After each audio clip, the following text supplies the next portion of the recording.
Hello YouTube, this is Mahadeva the Thunder Wizard, and today I'm going to revisit one of my most viewed videos, which is the 5 rules to master the matrix. Hang on, I dropped something. Oh, I'll have to get that later.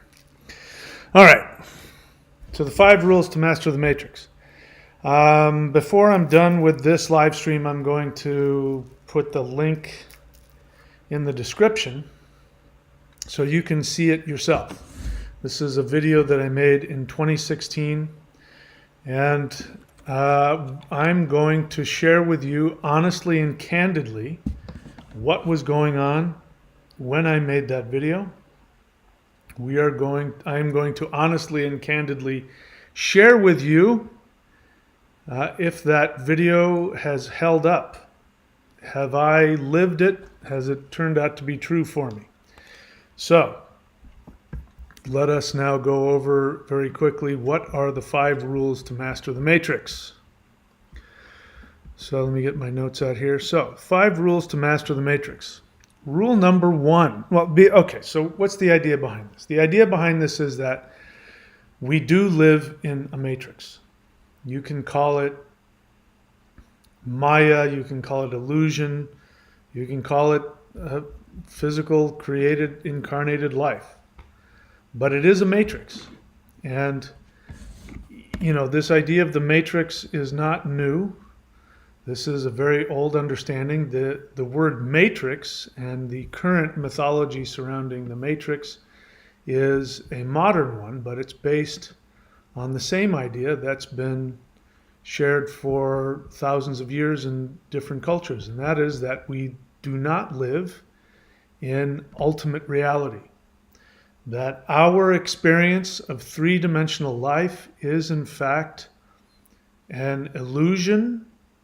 It is a manufactured reality. It is, you can create whatever word you want. Matrix is a good word for it, and that is using modern understanding of living inside an artificially created computer program, just like a video game, just like virtual reality, because that's in essence exactly what it is. And our ancestors didn't have computers and video games, but the same idea was still true, that we lived in an artificially created, manufactured, non-real matrix. So now you can choose to look at that in different ways. Most people, if they follow the idea of exiting the matrix, follow the neo-Gnostic religion, which is a modern reinterpretation of Gnosticism, which says that we live in a horrible, evil place where we are ruled over by spiritual beings that keep us trapped and disempowered. Really, if you think that this whole idea of the matrix is brand new, all you got to do is go back and read Gnostic Christianity, Gnostic, and it's really just a form of neo-Gnosticism. And in that understanding, there was true reality, which was really highly ethereal, that was very difficult for us to get to, and then you went down into lower, more dense realities, and then we lived in the most dense one. And so the idea of Jesus in Christianity as we know it today, Jesus dying on the cross for our sins to release us from damnation and free us from hell, that isn't the same as the Gnostic understanding, which predates that, which is that we lived in a form of hell, and that God was not this beautiful, wonderful God, that God was actually this I forget the word that they used, was this being that sort of overlorded the earth. But then above that was the true spirituality. But if you read Gnosticism, there's an inherent victim mentality to it, obviously, because the whole idea of archons or false beings of light that seduce you to be incarnated so they can steal your soul and your energy. Obviously, that is a victim mentality by definition. You are a limited victim and you are controlled by these rulers. Archon means ruler. You are controlled by these rulers. So you're this limited, tiny being in this big universe, and you have to be careful. You have to watch out. In fact, somebody asked me a question on, I believe it was the last live stream. No, it was a question, I think, that either I or Ophiuchus or Mahadeva, the Ascended Master, responded to, which was somebody said, if there's nobody controlling us, do we need to protect ourselves? Which to me was a very strange question. But that's because I don't have any fear about that. The idea of having nobody rule over me is a very freeing thought. But for somebody who's been programmed to believe that they are a victim, the thought of not having somebody control you makes you more vulnerable. And again, it showed an unconscious belief of that individual that if somebody isn't controlling them, then they're even, it's like being in prison, right? And you got to be able to, you got to have your hand in the belt loop of, you got to be somebody's bitch. I mean, it's no fun to be somebody's bitch, but it's better than not being protected, because then anybody can come after you. And that's kind of the idea, that people have. That was behind that question. And I hope the person, if he's watching, doesn't get his feelings hurt. But that's the idea behind that question. You mean if there isn't some evil, abusive person controlling us, am I going to be safe? So that doesn't, my mind doesn't go there. The idea of, that's nonsense that we're controlled.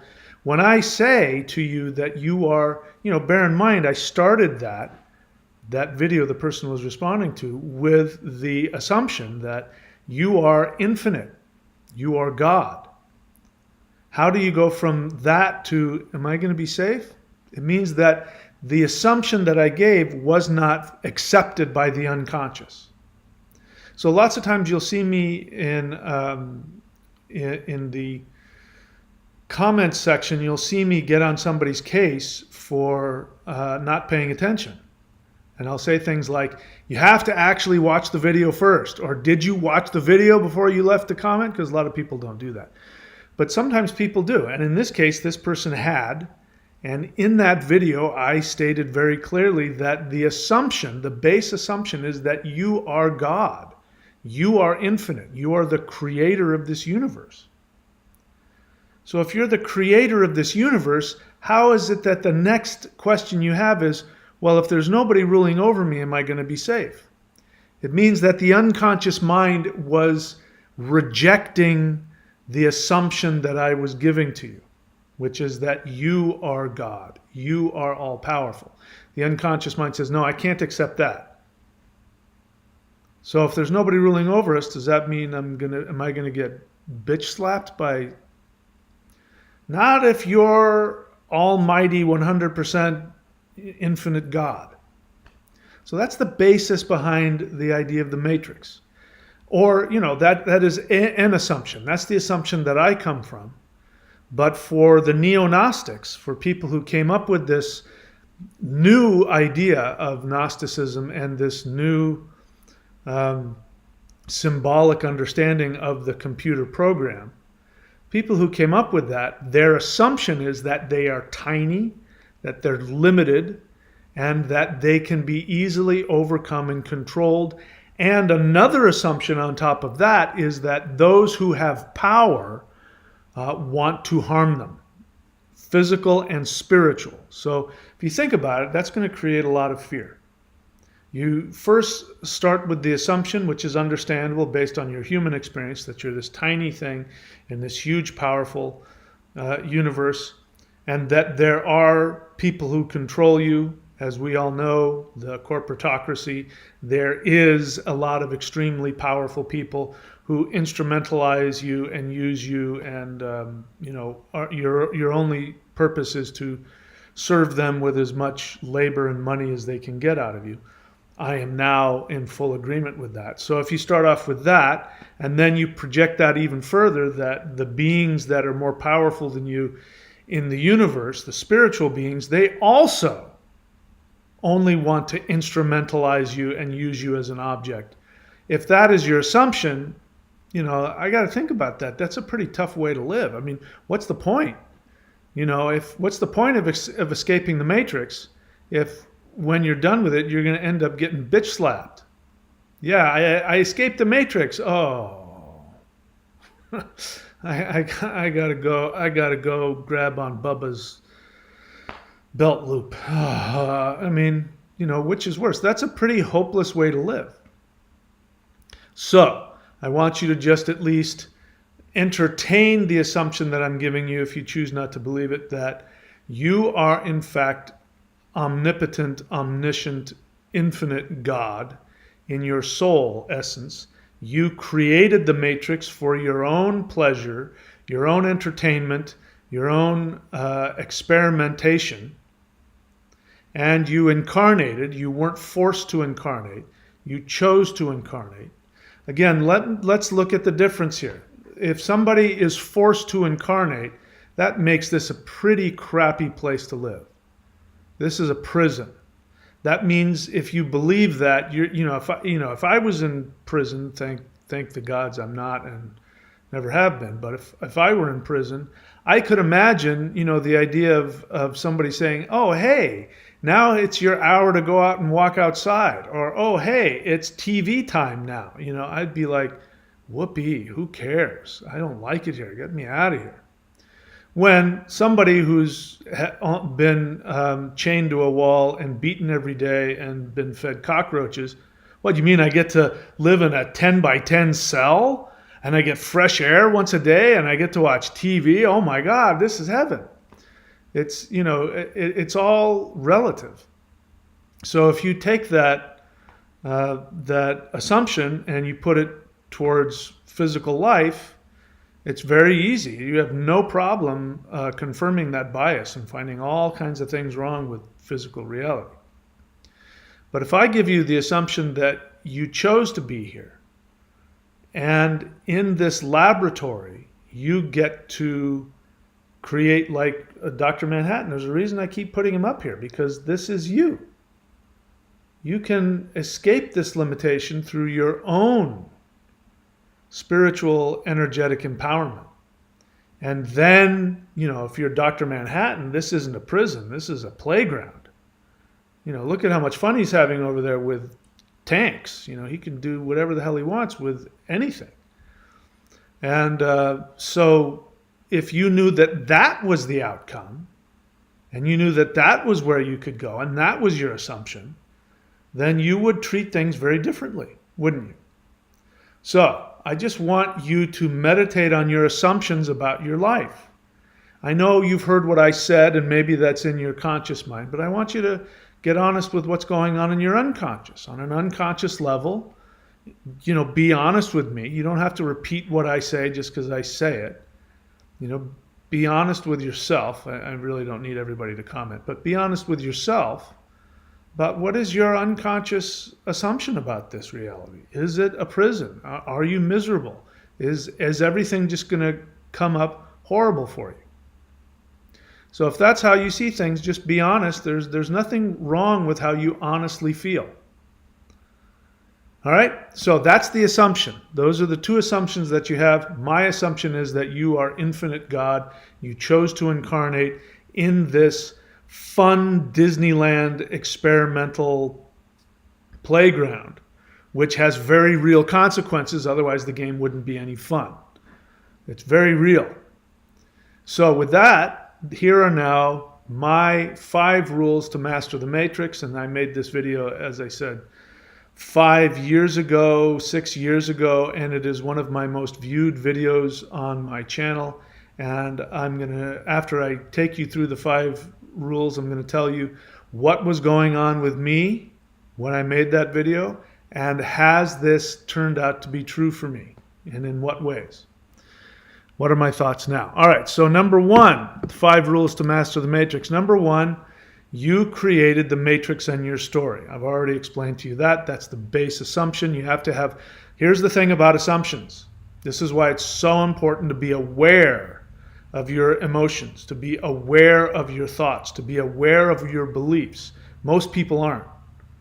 I mean, I've known people who, I find this true with Catholics, because Catholicism is such a regimented, ritualistic religion. People are just Catholic. What does that mean? I was born in an Irish family, so we went to Catholic church, so I guess I'm Catholic. But what was I going to say? I forgot what I was going to say. Anyway, that people, I was saying that you need to know what it is that you believe and why you believe it. Born-again Christians are a little more conscious of what they believe because it's hammered into them that belief is what's important. You have to believe in Jesus. You have to believe in the Bible. And, born-again fundamentalist Christian churches, they're constantly reading from the Bible. People go to Bible studies and they memorize the Bible. So they know what they believe. But the average person is a lot like a lot of the Catholics I've run into, that they really don't know what they believe. They don't know the beliefs of their religion.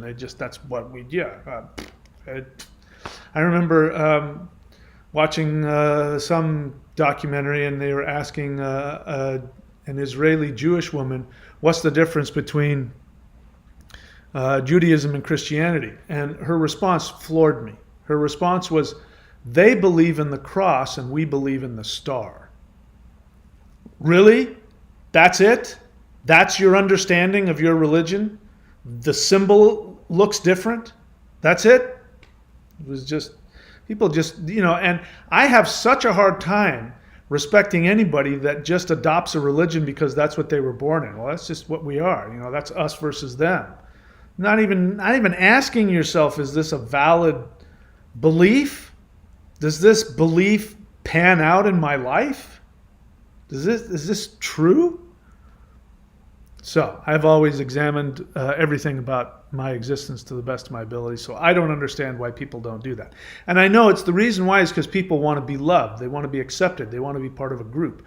I've always been a solitary individual. I never felt or belonged like I belonged anywhere. So it was really important for me to examine everything that I did and everything that I got myself involved in. Not everybody lives like that.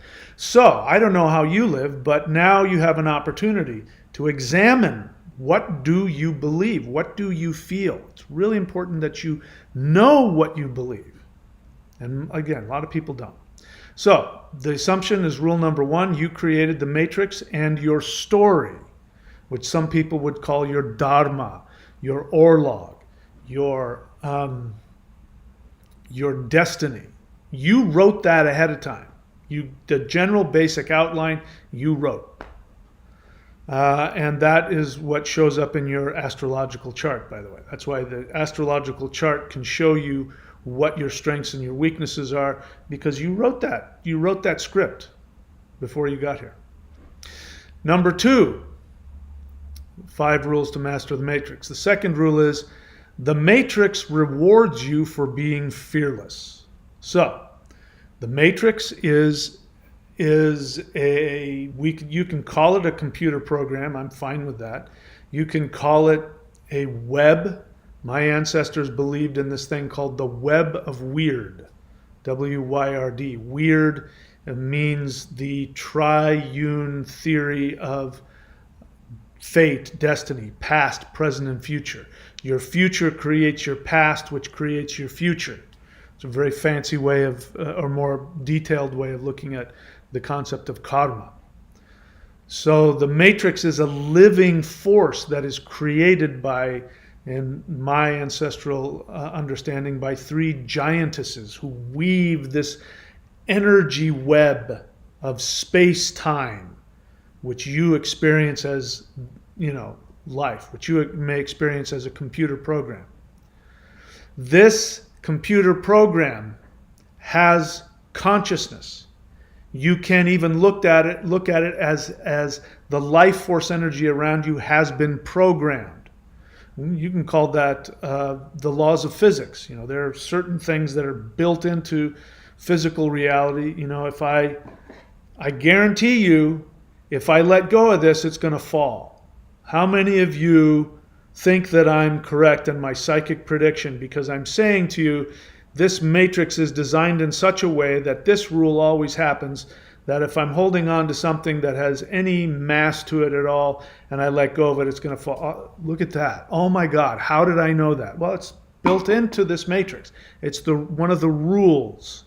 It's one of the ways that this thing functions.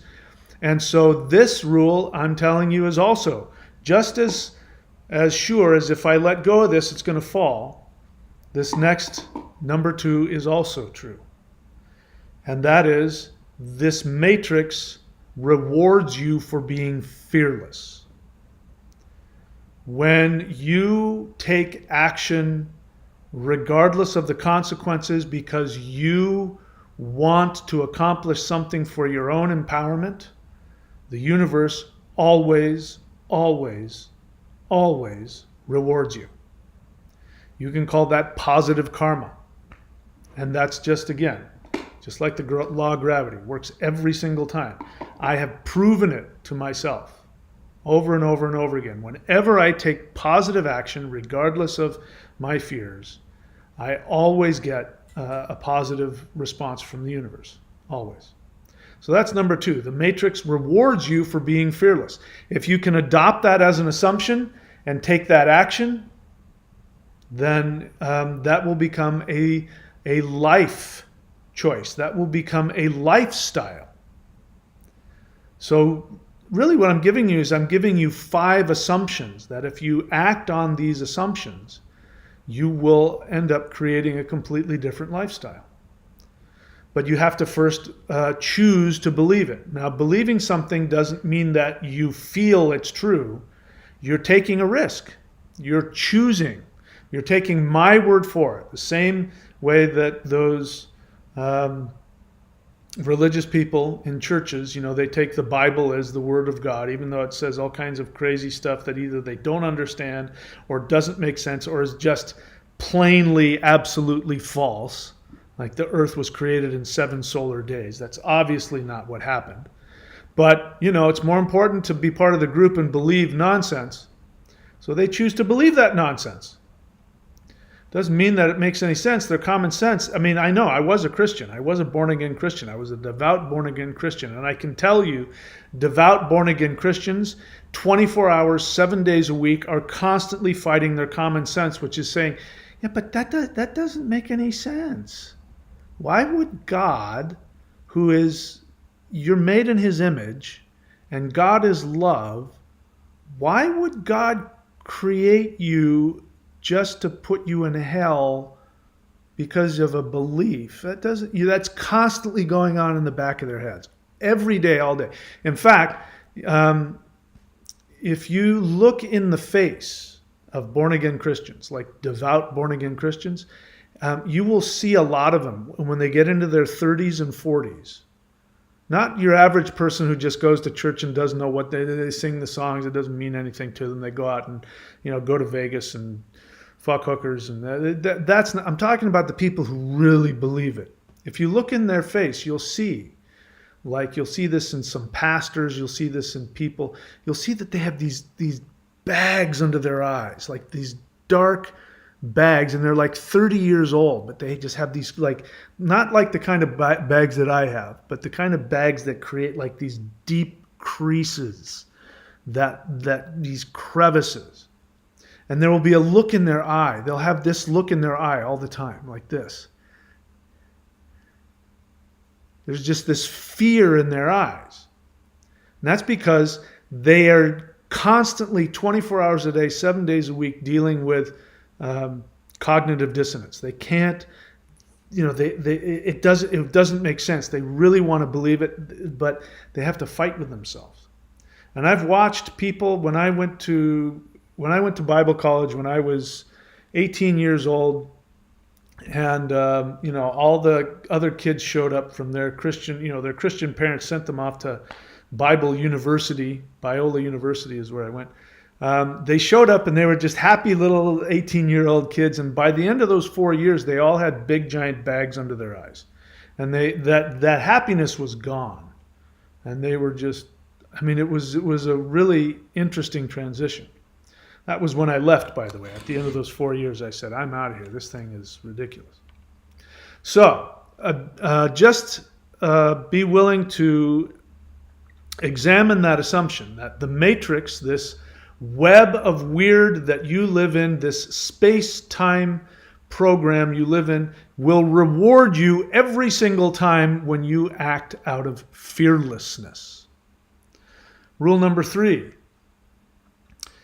Since rule number 2 says the matrix rewards you for being fearless, rule number 3 says the matrix responds negatively to fearful actions. And then I wrote this now, not fearful feelings. So being fearful, some people don't know the difference between having a feeling and taking an action.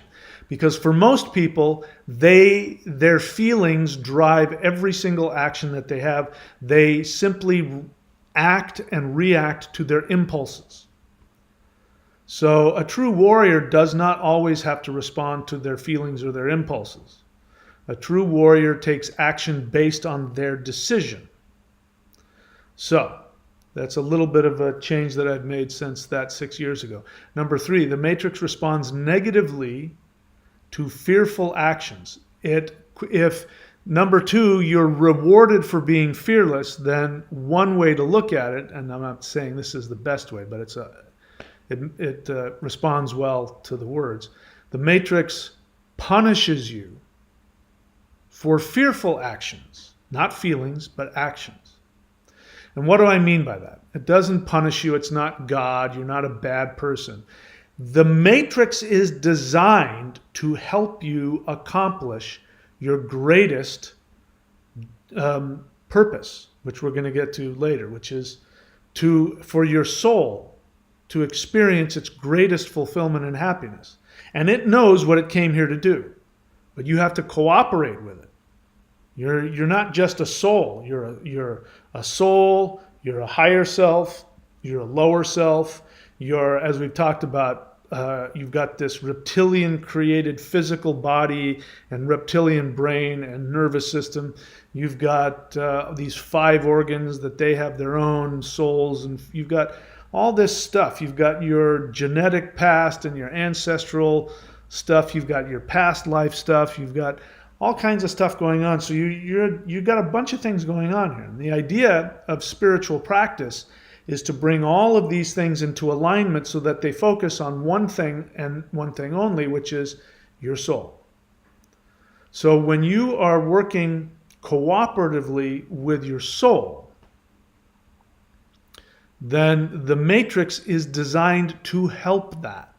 Everything that it does is designed to help you accomplish your goal. Again, that's an assumption that if you allow that to sink in and you choose to believe it and take actions on it, it will create a lifestyle. It will create an instinctual lifestyle, because people are driven by their assumptions and their instincts. And you see people, you can see it in other people. You can see it from people who are self-sabotaging, and they just continue to create all kinds of misery for themselves. You ask them, they're going to say, I'm a victim. You don't understand. They're doing it to me. But you look at them, you go, no.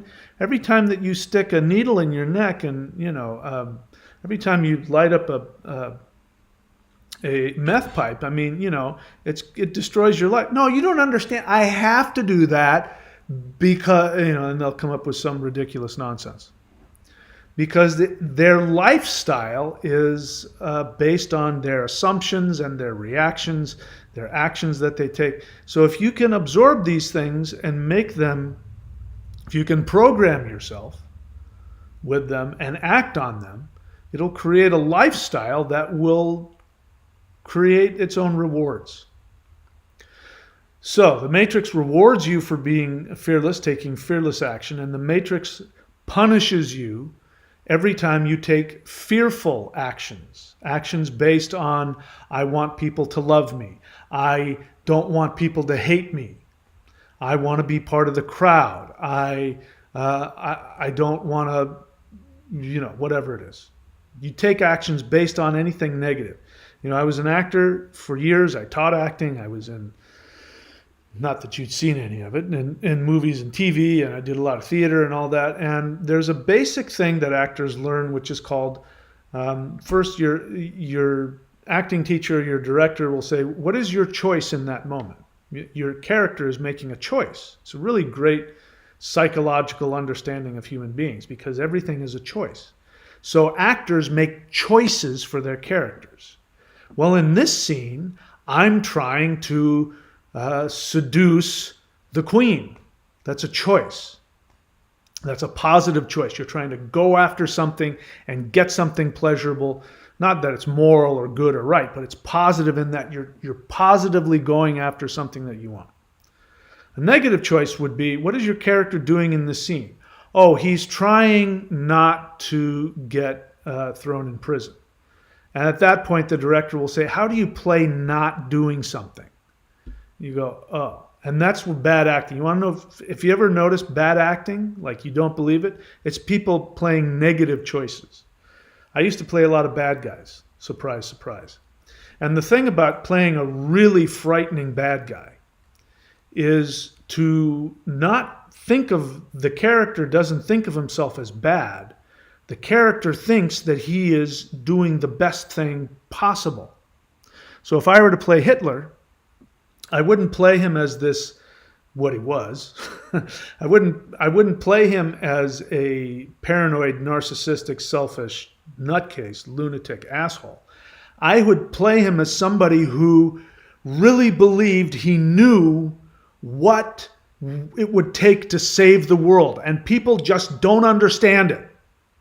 You don't understand it, but I have the truth and I'm going to save the world. And then that, when you go after that, then the way that the characters interact with you, it starts to make you angrier and more paranoid and all that. And then you end up looking like a really frightening, evil person. But they're not evil. Nobody thinks of themselves as evil. They think they're doing the right thing in their twisted logic. So you are in a play and you are playing your character, and your character has to make choices. And if you make negative choices, which is fearful actions, I don't want to be excluded. I don't want to get punished. I don't want to lose my money. I don't want this. I'm trying to avoid that. Whenever anything you say, if somebody asks you why are you doing that, you say, I'm trying to avoid, you're making a negative choice, which is going to respond by the audience not liking your performance. They're going to boo you. They're going to go, I didn't believe that guy for half a second. The Matrix is going to go, I don't believe you. You're acting out of, you programmed me to reward you when you act positively towards something that you want. You told me that the actions that you take to try and avoid something, I was supposed to wake you up out of that. I was supposed to either not respond or maybe even put an obstacle in your way. So you'd wake up and you realize that that's not the way to go. And that takes us to number 4, because what is a very common reaction? If you come from the assumption that you're a tiny little being in this huge universe and that everybody has it against you, the people in this universe and the spiritual beings above this physical universe have it in for you, then when negative things happen for you, if that is your assumption, you're then going to assume what you need to do. Your best sense will tell you to do the opposite of what you should do. It'll tell you you need to make more fearful choices. So if trying to avoid having this bad thing happen resulted in something bad happen, you're going to go, well, I obviously didn't try hard enough to avoid it, so I'm going to run away from it even more. I'm going to take more fearful actions. So let me give you an idea of some examples of fearful actions. Theft. Theft is an action based out of fear. Now, thieves can act like they're tough guys, they're criminals and all that, but they're actually frightened. They're frightened little children because they don't believe they have the ability to have the universe reward them for their skills and their knowledge. Because they have such horrific self-awareness, opinions of themselves, and they're so fearful that they'll never accomplish anything they want, they steal from others. And they make up excuses. Well, I deserve it. That person doesn't deserve it. Whatever. But that is an action that is an action based in fear. It is a negative action. Theft is trying to avoid what you believe, which that nobody was ever going to give anything to you. The universe doesn't care about you. Nobody loves you. You're going to have to steal anything, and then you're going to feel guilty, and then you're going to respond to that guilt by getting more puffed up and pretending that you don't care what people think. And the truth is that you care more than anybody what people think. So it creates this fear virus loop. So number 4 is repeated actions based in fear create a fear virus loop that you can't get out of. Just gets worse and worse and worse and worse. Every negative action you take makes you even more afraid, which means you take more negative action, which makes you more afraid. Again, I've used the example of my brother. I haven't talked to him in, I don't know, 10 years or something, so I don't know where he is these days. But last I heard, he was homeless. And it's completely unnecessary. I know, I lived with him. I grew up with him. We grew up in the same house. His life is based on his choices. And he refused to do the things necessary. He was given opportunities numerous times to get off the street, and he didn't. Now, maybe he is now, and I wish nothing but good for him. And hopefully he's back on his feet, and I have no idea. But at least for the time that I knew him, he was definitely caught in a fear virus loop. Now, a fear virus loop is something that can kick in at any time. So there never really is a time while you're in your human flesh that you get to stop doing the work. The spiritual discipline is something that you continue to keep doing for the rest of your life. When you're done with this life, you can let go of the discipline and you can be in the bliss of being in the spirit again. But while you're in this life, you're going to have some kind of discipline, some kind of spiritual practice, some kind of spiritual discipline, because that fear virus loop can always grab you at any point in time when you least expect it. And again, all it takes is taking those actions based out of fear, which then will change the way you think, and you can get trapped in that. So that's the sad part. The repeated actions based in fear create fear virus loops, and we've talked about unconscious resistance and what that's all about. I won't get deep into that, but unconscious resistance is part of that. So when you have unconscious resistance, you're taking the actions you need to take. You're becoming conscious of your self-sabotaging behavior, and you're becoming conscious of all of the negative feelings associated with that. The fear can get greater. This is one of the frightening things about it, is that if you take action towards your greatest soul desire, there is a possibility that the fear will intensify. A lot of people understandably, ask me, well, wait, if I take fearless action and the universe is going to reward me for that, then why isn't knowing my soul desire just super easy, and why doesn't it just, I'm happy forever? Well, we could talk about that when we're out of the body, but we chose to create this matrix so that just like any video game, every time you get to the next level, there's another level. It's a little harder, but you get more stuff. You get more good stuff when you continue to play the game. So repeated actions based in fear create fear virus loops. And I've seen people make a lot of progress and then So here's some things that I've learned, is that you start going towards your soul desire. Some resistance will pop up. And maybe in the beginning you go, oh, I'm having resistance. I'm feeling afraid. I'm having doubts. Okay, Mahadeva says take contrary action to my doubts. So I'm going to keep taking those actions, and then you overcome that, and some other good things come. And then your brain creates a more difficult, more seductive, negative, unconscious resistance event. And then what will happen is you'll go through numerous different resistances until you get to one that's closer to the core, the real deep fear.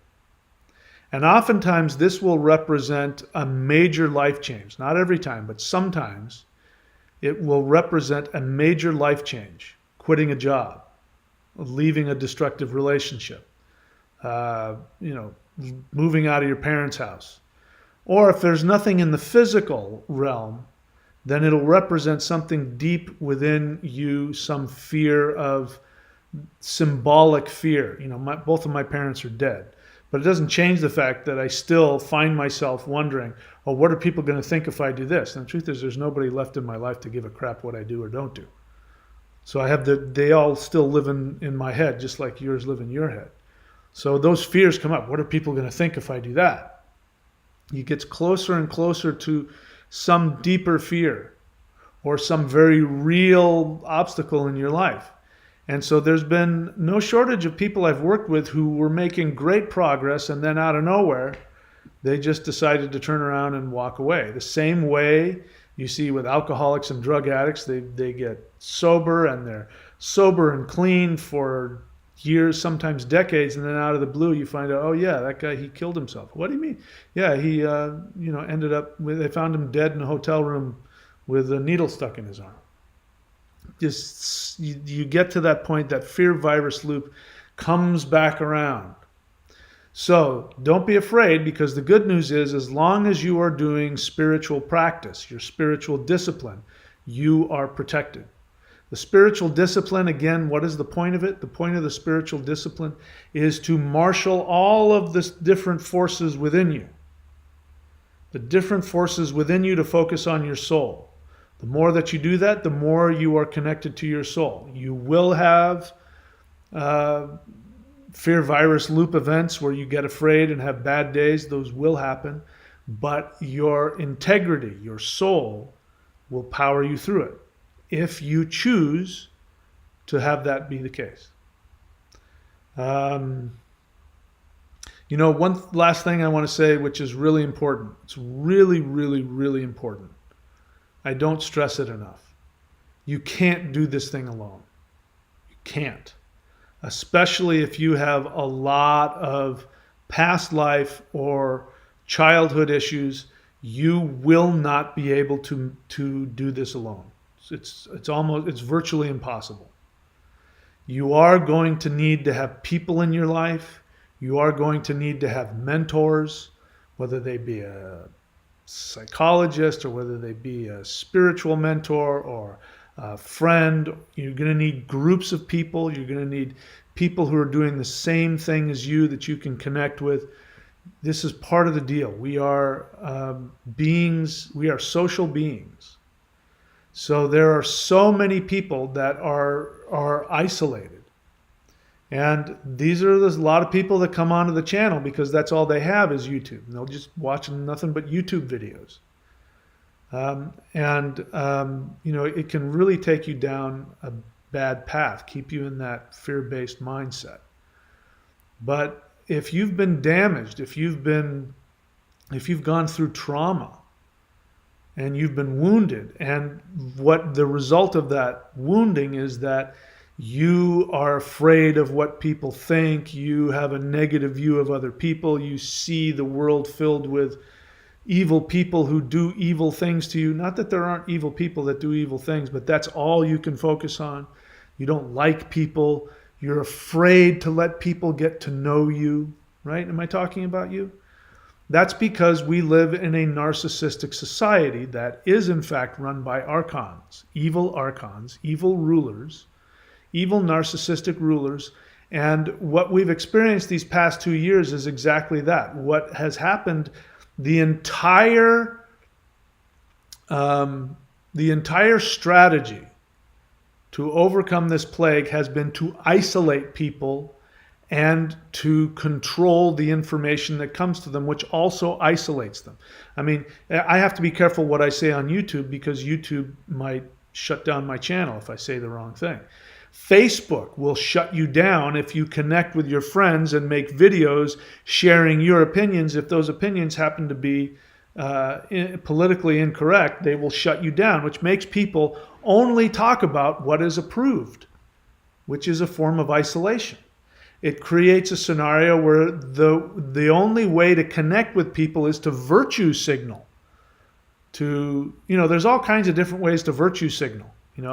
I got the vaccine is a virtue signal. I voted, another virtue signal.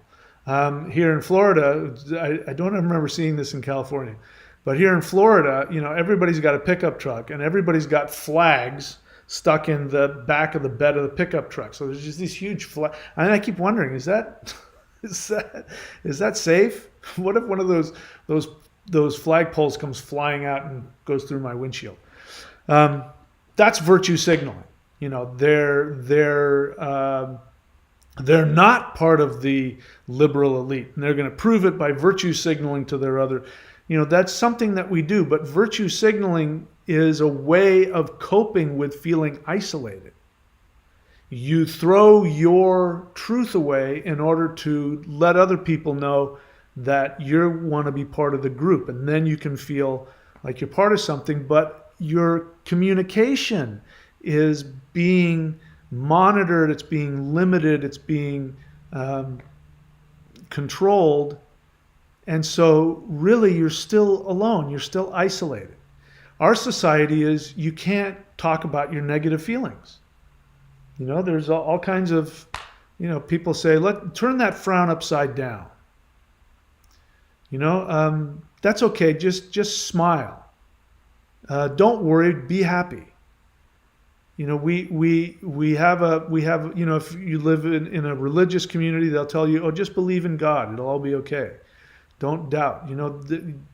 Stiff upper lip. That's a very Anglo-Saxon thing. Just don't cry. Just don't have any negative feelings.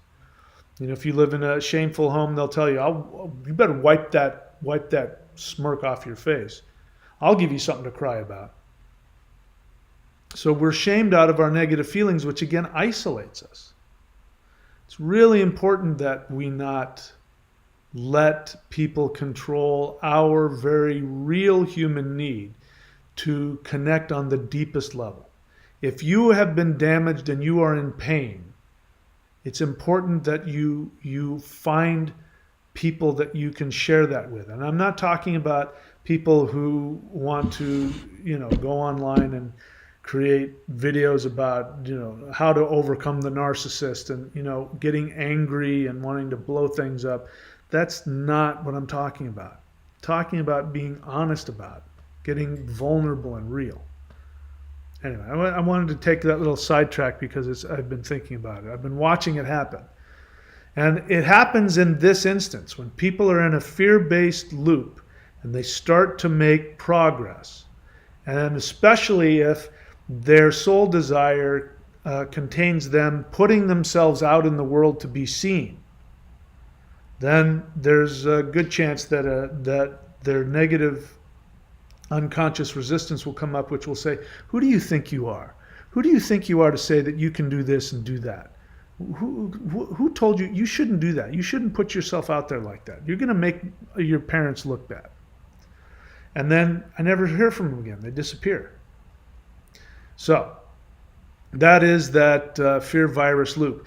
And then 5. So the first rule is you create the matrix and your story. Number 2, the matrix rewards you for being fearless. Number 3, the matrix responds negatively to fearful actions. Number 4, repeated actions based in fear create a fear virus loop. And then rule number 5 is the purpose of the matrix is joy. That's the point.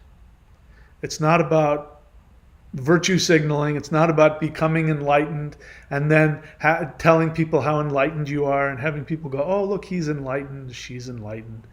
The purpose of it is your own personal fulfillment, your own joy. It is its own, it's its own destination. There's nothing else that needs to happen. Everything that you do, the one purpose of that is for your own personal fulfillment, your own personal joy. And the end result of that, which is an effect, it's not even a goal in and of itself. The effect of that is when you find joy, which is another way of saying when you find your own individuation, when you achieve that, you automatically, through the quantum field that everybody lives in, you automatically create a more conducive environment for all consciousness to achieve its own fulfillment, its own joy. So you never have to ask the question of, should I focus on myself or should I focus on others? When you focus on your soul, yourself, you are focusing on others because your soul is connected to all other souls. Whether they be animal, rock, mineral, God, demon, your soul is connected to every other form of consciousness in the universe. And when you fulfill your own soul's destiny, its greatest joy, automatically everybody else is given more power to achieve their goal. Now, you're not responsible for their fear virus loop or their unconscious resistance. In fact, by you achieving your happiness, you might piss people off. They might get I remember, how old was I? I was in I was in high school. I think I was a freshman. I was in 9th grade. And there was this guy, he was a bully. He was big. He was like one of those guys that he was an early sprouter. He was huge. And I was little. I was a little kid until I got to be about 17, and then I sprouted up to, barely normal height. But I was little. And, I don't know what is it he saw in me, but he did not like me. And I remember once, saying to him, I said, why do you hate me so much? And he says, I just do. Well, I already have an idea of what it was. He wasn't that swift. He wasn't the sharpest tool in the shed. And I was a smart kid. So I did well in school. And he must have been in one of my classes and saw me do well. And maybe I got praised by the teacher or something. And he didn't like that. And so he was jealous of my success. And I'm assuming that's a possible one. And so people are going to be like that. When you achieve your success, when you achieve your joy, there are going to be people that are going to feel like you are personally trying to make them look stupid.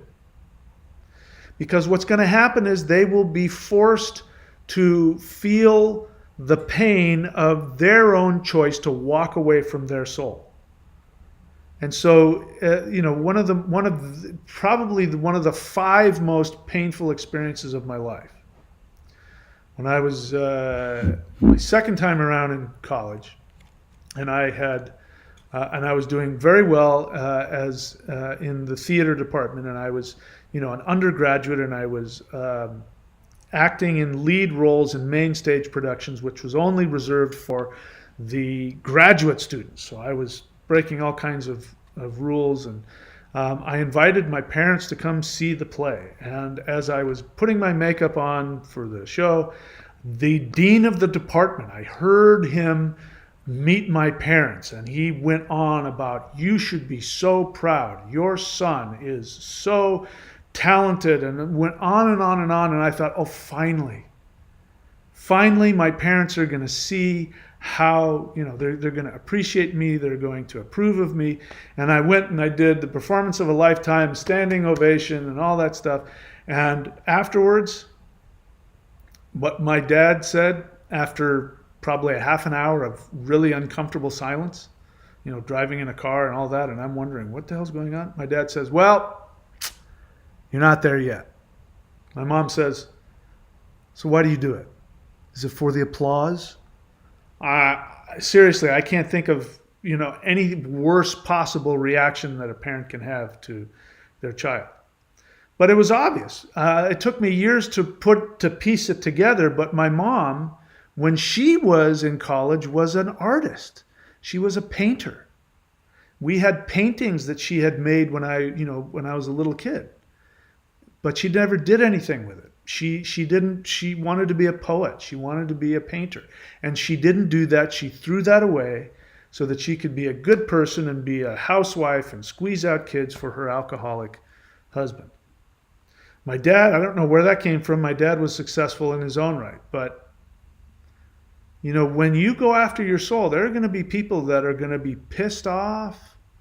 But it doesn't mean that you are doing anything harmful to them. It means that they are choosing to respond to their own soul, going, yeah, as their soul looks at your soul, their soul goes, yeah, I want to do that. And then all of their resistance kicks in and they shame themselves.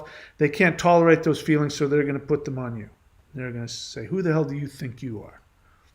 You've been on my channel. You've seen, how often does this happen? Where somebody will come on the channel and start telling me that I don't know what the hell I'm talking about, and who am I to be, and I'm a fraud, my response is always the same. My response is, listen, don't waste your time arguing with me. This is my channel. I didn't come knocking on your door to say, hey, come look at my channel and tell me what you think. I'm doing this for my own pleasure, my own happiness. But if you really honestly feel that strongly, it means you're supposed to teach. So instead of arguing with me, write your own books, make your own videos, go on your own channel. And you could even go on there and talk about how little I know and how wrong I am. As long as you start moving towards the direction of telling your truth, whatever that is. I don't care if you hate my guts and talk smack about me, because you'll get past that. Because eventually you'll work through that. You'll realize that's your projection, and you'll work through that, and then you'll start doing what your soul came here to do, and you'll start teaching. Whenever you're angry at somebody else, whenever you're envious at somebody else, it means that you're supposed to do what they're doing. So stop wasting your time pointing fingers at them. Go do it. That's what I did. So, the purpose of the matrix is joy, which is the fulfillment of you following your soul. And you will only be helping people. You will only be inspiring them. I inspired my parents. If I were to go back in time and talk to my, however old I was, 20-something-year-old self, and I was having, my guts were just on the floor after that. I would have pulled myself aside and I would have said, you know what? Mike, what you did was you inspired them. They can't tolerate that because they're choosing to resist the pull of their soul. But what you did was you inspired them to be the best that they could be. The fact that they're responding negatively only shows their own choices in their life. But if you're able to detach from needing their approval, you can feel good that you gave them something. And I like to believe that, when my parents, they're both passed, when they reincarnate again, that example that I gave, I resisted all of the temptations and all of the hardships, all the difficulties that I went through as a kid. I resisted all of them. And despite all odds, I still accomplished things that I wasn't supposed to accomplish. And I believe that I was inspiring to my parents' souls. And when they reincarnate, it will be there for them. If they want to, on an unconscious level, what is it that makes some people just keep going and, no matter, how bad things are, they just keep picking themselves up and they keep doing it? Very likely because they learned in a previous life. Something happened like that. And they saw something that inspired their soul, and they said, next time, I'm not going to give up. Because I saw so-and-so do it, and even though I responded negatively, what was really going on is I really wished I could have done it, and I just chose not to. So, those are the 5 rules to master the matrix. I told you that I was going to tell you what was going on. I'm going to leave the link. Let me get the link for you right now of that. And let me share with you. So that I made that 6 years ago. I believe it was 2016. It was 2016. So as you know, I've been very proud to show you my, all the wonderful places that I've been living the past few years, right? I've enjoyed boasting to you when I was in Australia. As you know, I lived in this 3-bedroom, 2.5-story house on the side of a hill, surrounded by rainforest. Across the street were trails going down, cliffs with rainforest to these perfect, empty, beautiful beaches with tide pools and all that, and beaches, and I was just in heaven. And I've of course been saying, if you want that, do what I do, and you can have that for yourself as well. Even if I haven't said that, that's obviously been the message behind it. But wait, that's not what I want to do. I'm on autopilot here, and I did the wrong thing. Hang on a second here. But when I made this video, the original one that I am now going to give you the link for, just give me a second. I'm a typical man. I can only do one thing at a time because I have a smaller corpus callosum than women. That's why they can do multiple things at one time. When I made this video, I was not living in such luxury at all. Not even close. Okay, there's the link. You can go watch it. And I'm going to put it here in the description.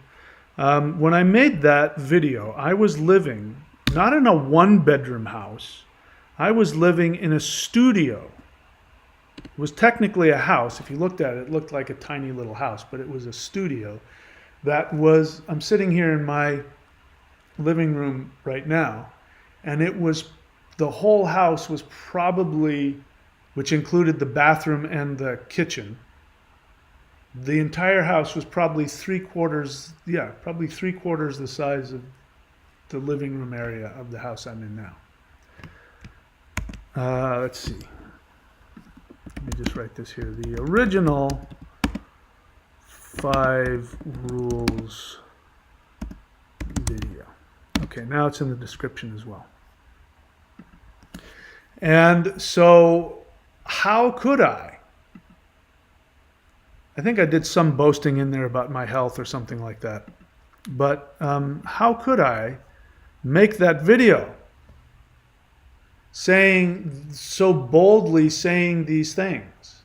Because the truth is that I was broke, and I was going through bankruptcy. I believe I was actually going through bankruptcy as I made that video. I was broke. I lived in that studio house in somebody's backyard. Whenever I came home, I would park my car on the street, and I would walk through the gate, the wooden gate that goes to somebody's backyard. I would walk through the gate into the person's backyard, and the view from the window of my house was their backyard. And that was where I lived. And on top of that, it was in South Central LA. So it wasn't like it was in the backyard of a nice suburban neighborhood. I mean, it was don't get me wrong, it was a nice suburban neighborhood, but it was South Central LA. And if I wanted to go for a walk, I had to walk 2 blocks to the local park that, had gang members and all kinds of other stuff. And, that was what I lived. That was my life at the age of whatever that was, 52 years of age. That was my life. And I sacrificed everything, and I gave up everything, and because I was full-time working on this channel. Because I had made the decision of following my soul desire. I didn't realize then, at that time, I had just barely begun to start following that practice. So it's not like, when I made that video, everything was easy. I wasn't lying. I fully believed everything that I said. But I was also taking fearless action towards what I want with the full expectation that I was going to get the rewards. And I did. I absolutely did. Not long after that, I ended up moving out of that house and ended up getting, at that time, my dream apartment on the beach in Manhattan Beach. And I lived there for a little while. And then I upgraded and got a house. And I lived in a house, a 2-bedroom house that I rented 3 blocks from the beach in Manhattan Beach, which, that wasn't cheap. I went it had to have been within a year. I went from living in that 1-bedroom studio house in the backyard of somebody else's tiny 2-bedroom house in South Central LA to living in a 2-bedroom house on the beach. And then from that, I went to living in a 3-bedroom, 2.5-story house in the rainforest across the street from empty, beautiful beaches. And I'm choosing to live here in Florida, and I get to live decently here too. And even though, as you know, it's not where I want to be at the moment, this is the result of me doing what I'm telling you guys to do. So I walk my walk and I talk my talk. And I'm far more interested in telling you the walk that I walk than anything else. The rest of it is unimportant. All right, so it has worked. It might not have worked. I could have made that video and it might not have turned out. I didn't have any guarantee that things were going to turn out. I had no guarantee. I was fully committed to it. I fully, completely bought into the assumptions. Remember the beginning of the video. Your assumptions create everything. If you assume that you're a tiny little being and that you are being controlled by evil this and evil that and that life is a cold, cruel, blah, blah, blah, then your actions are going to create more of that. Unlike The Secret, it's not your thoughts or your feelings that create it. It's your actions that create it. So you can be full of fear. You can have the feeling that there are evil beings trying to control you and destroy your life. You can feel like a victim. I won't talk you out of those feelings, but if you want what I have, then you got to do what I've done. You have to take action towards what you want. If you don't know that it's true, then assume that it's true. What have you got to lose? You can take fearless action towards what you want. And in worst case scenario, your life will be just as miserable as it is now. You will have lost nothing. But if you don't take action, then you're guaranteed not to accomplish anything. All right. I could go on, but I'm happy to take questions. This is a question and answer. If you have a question, please write the word question in all caps, then write your question in normal script, and I will be happy to answer it. Please only ask me things in an honest way, because anything else, you are putting a target on your forehead, and I very likely will psychoanalyze you. So let's take a look here. Thundra Staves Rangel says, "Good evening, Mahadeva." Now, just let me tell you, you need to check out her website.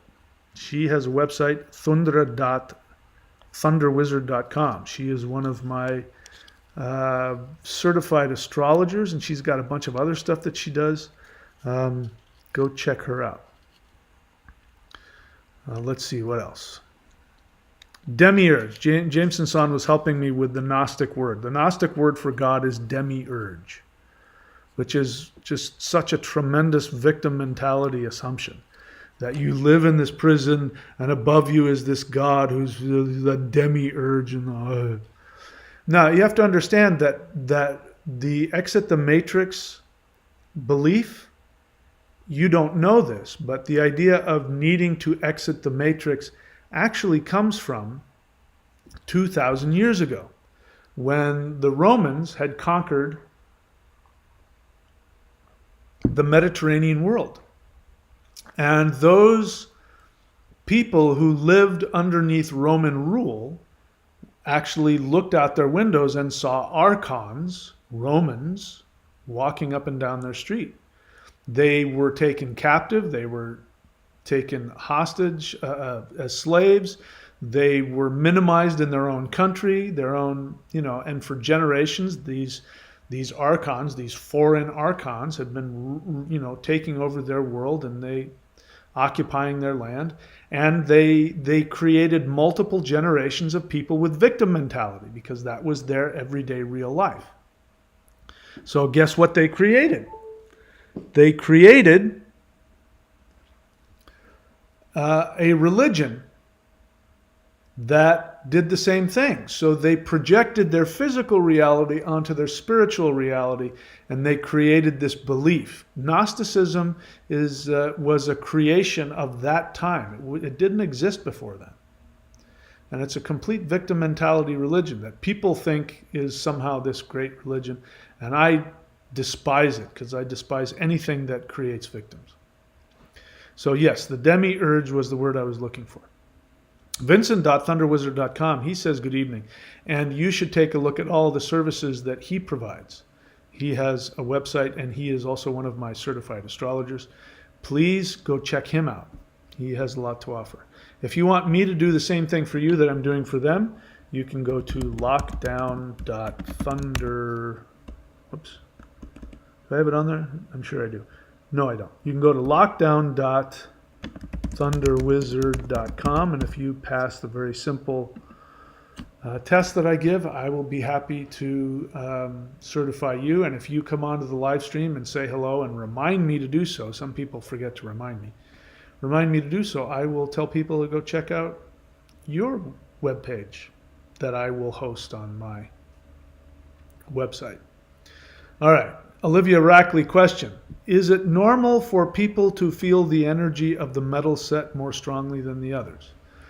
The metal set, in case you don't know what Olivia is talking about, she is talking about the Maoshan practices, the most powerful energetic practices I've ever done. They are in the form of these shamanic martial art forms. It is a very powerful martial art. But if you like Tai Chi used to be a martial art, in case you didn't know that. In fact, the word Tai Chi doesn't come from what people think it means. People think Tai Chi, well, at least one of the stories, that Tai Chi, the great ultimate. No. Tai Chi was an exclamation when some other martial artist came to test himself against the Tai Chi master. They were sparring, and their fists met. They ended up punching each other in the fist. And the guy who wasn't the Tai Chi master, it shattered his fist, and he went, Tai Chi, grand ultimate fist, Tai Chi Chuan. So that means that the energy that they do is very powerful. So this is the energy not of Chi, this is the energy of the lightning. This is the energy of the lightning power within the heart that is released into the body. So she asks, and here you will learn the 5 elements: wood, metal, fire, water, and earth. You will be able to transform your body into those elements and learn the spiritual powers of those elements. And she asks, is it normal for people to feel the energy of the metal set more strongly than others? The answer to that question is yes and no. The metal set is really a departure, because the wood set, even though the wood set of the Maoshan is very unique and very powerful, it's still very close to what we would expect from a type of energy practice, Tai Chi, yoga. The metal set, you start going into places human beings don't normally go. It starts taking you into a different vibration that most people aren't familiar with. So yes, they will feel it, and it's also very awkward because it's the set that teaches you not to force things. Now the wood set, if you do it correctly, you're not using any physical force. You're following the forms perfectly. You're just going to create tons of energy, but it's very easy to slip into the physical body and start muscling things. And people sometimes can't tell that. But when you do the metal set and you do it properly, it's going to feel very awkward. But then when you do it, the way I'm teaching you to do it, and it's awkward, you'll flip those switches in your meridians, which will release the energy, and you'll feel it very strongly. So yes, that is not uncommon. But the same thing happens. Then when you go to the fire set is even further removed from normal human understanding. The water set goes even further, and then the earth set can be, very intense and confusing. So imagine having the powers of the elements flowing through you. I when I got to a certain level, I stopped trying to achieve, all the crazy powers, because at a certain point I just said, it's just overkill at this point, and I just do it for my own pleasure and my own health. But the masters would be able to touch you with the elements. My teacher's teacher used to carry a staff. If he's still alive, he probably still does. He'd carry a staff. And my teacher was talking about they were all out to eat. The whole class was there. And he was sitting there, and the teacher picked up the staff and just touched him very lightly on his arm with the staff. My teacher looks at it and he didn't understand. Okay. And as he's talking, he starts noticing that this circle of water starts, coming out of his arms. Doesn't know what that is. He takes the napkin, he wipes it off, gets back to talking. Water comes up again. There's just water coming out of that thing. And then he looks at his teacher, and his teacher laughs. He said, I put the water into you. It's the kind of crazy stuff that happens when you master this stuff. So anyway, that's their experience anyway. You'll have your own experience. I don't make any guarantees for anybody, but that's the kind of stuff you're playing around with, Olivia, and that's why you're feeling all this strange, interesting energy. And then you ask the next question here. Question, is it normal for the energy of the wood, metal, and fire sets to feel really dense and hard, like the energy of anger, even though you're not angry? Very good. See, this is how powerful this stuff is. Normally, to really learn this, you have to learn one-on-one with a teacher who has to adjust your posture. And I'm sure that people's posture is nowhere near perfect, but the energy of the practices is such that you're experiencing this. So what's happening? There's a couple of things happening. The first one is this energy is the energy of the lightning center of the heart, what's called the shin, the heart mind. This is the lightning power that is normally dormant in every human. So to my knowledge, I don't know anybody else that's teaching this publicly. I don't know any other practice that knows it. And it's different from any other energy practice you've gone through. It's different than Tai Chi, it's different than yoga, it's not Kundalini, it's not Chi, although of course it's connected to them and it stimulates them, but it is a completely different energy. And being that it's the heart center, what is going to happen? Emotions are going to come up. So, you can also put emotions into people. I've done that before. And then you start playing around with that kind of magic. I stopped playing around with that because, the karma's too much. But the idea is that when you're fighting a demon, you can dump emotions directly with your bare hands into a demon. And, because that's how demons fight, in case you didn't know that. When you're doing these practices, anybody who's doing these practices, if you do the practice and you all of a sudden out of nowhere feel just like really despondent and like you just want to sit down and you start to feel like sad out of nowhere, there might be a spirit in the room that's trying to get you to stop because it can't handle the feelings. Spirits fight with emotions. Yeah, they can make your head spin around and make you, barf green stuff out, but that's not how they really attack. How they really attack you is they find your emotional weak spot and they go and they try and get that to take you down.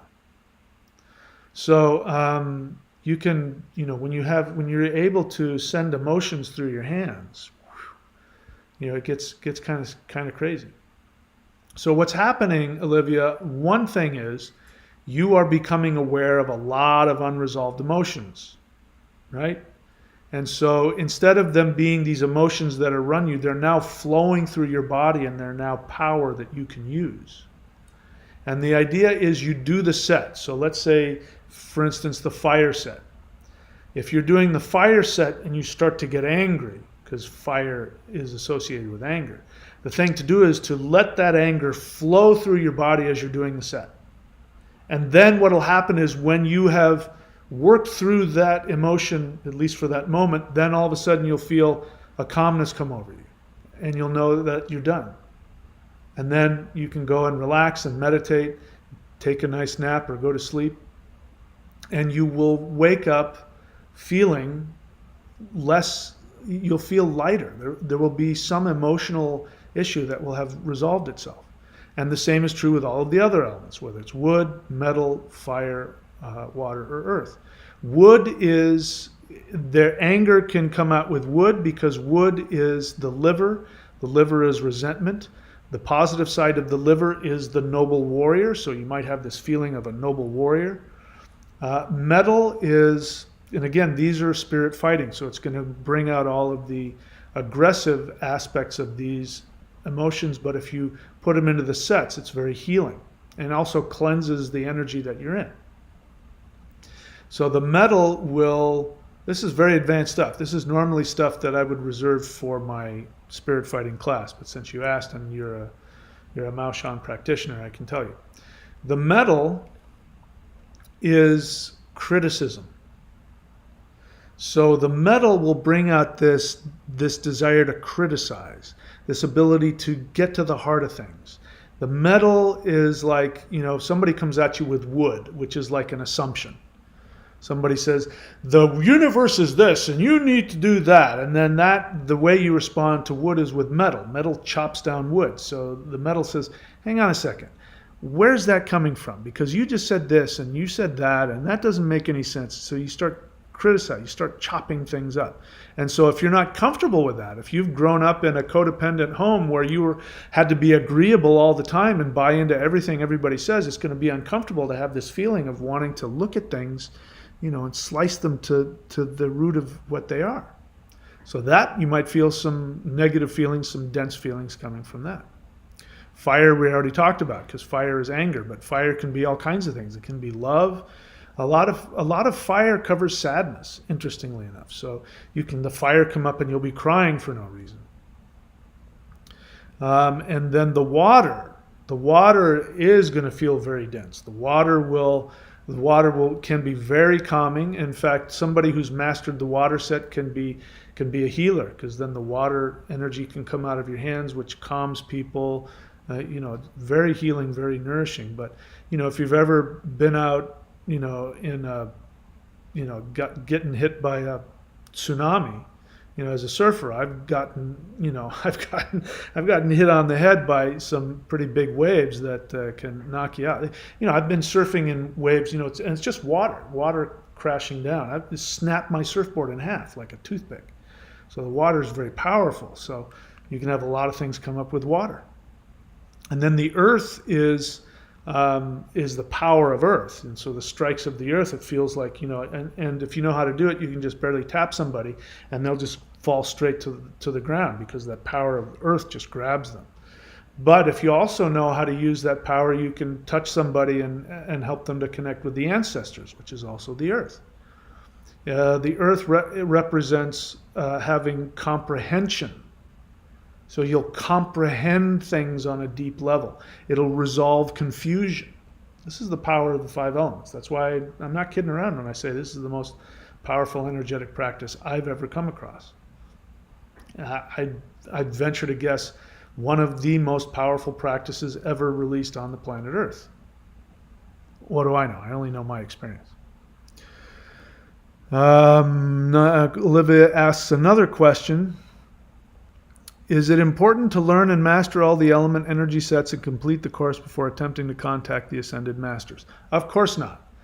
The ascended masters are your family. They're your uncles. They're your grandfather. They're your guides. No, you don't have to do anything. Anybody listening to me can contact the ascended masters for any reason. You don't know how to do that? Face northwest and just simply, take an open mindset, an open posture, and just ask, what do I need to know?